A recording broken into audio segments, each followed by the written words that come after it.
I want to say something else. One of the things that I learned from whistleblowers from the cabal itself is that they have to work within something they call the rules. And this is very, very important. So I really want to make sure that this gets into the film. The rules are a body of spiritual principles that they must follow in order to be allowed to exist. Now, what do I mean by allowed to exist? I mean that they are aware that there are benevolent forces that will prevent them from achieving their goals unless we give them permission to enslave us. Now think about that. Well, I didn't give them permission. So why did they put this plan for 3 world wars on display in a book that's hanging there open behind glass in the British Museum Library of London? And those 3 world wars that they're outlining are exactly World War I, World War II, and the war on terrorism.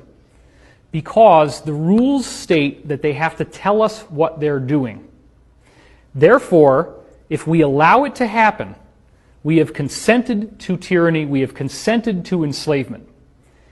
Now, if you get into the secret history of the cabal, this was rediscovered by Queen Elizabeth, the original Elizabeth that we've heard about from the 1500s.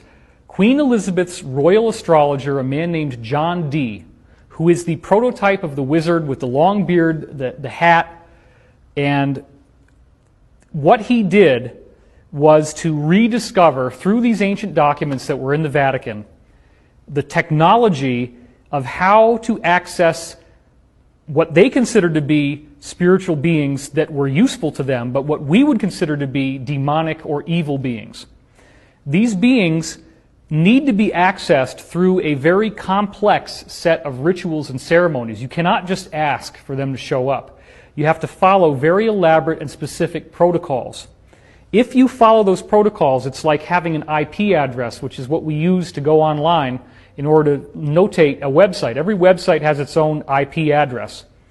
These spiritual beings, such as Baal and Moloch, which they still do ceremonies for today, such as in Bohemian Grove, there is a giant effigy, stone effigy of an owl. That's the god Moloch. The god Moloch goes all the way back to Rome and Carthage, in which they were offering child sacrifices to this god in exchange for power.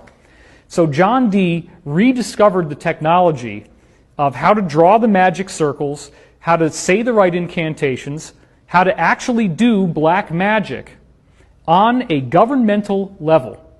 This is what people are going to have so much trouble with once disclosure happens, is that these people actually practice black magic, and they are very, very good at it. And I want to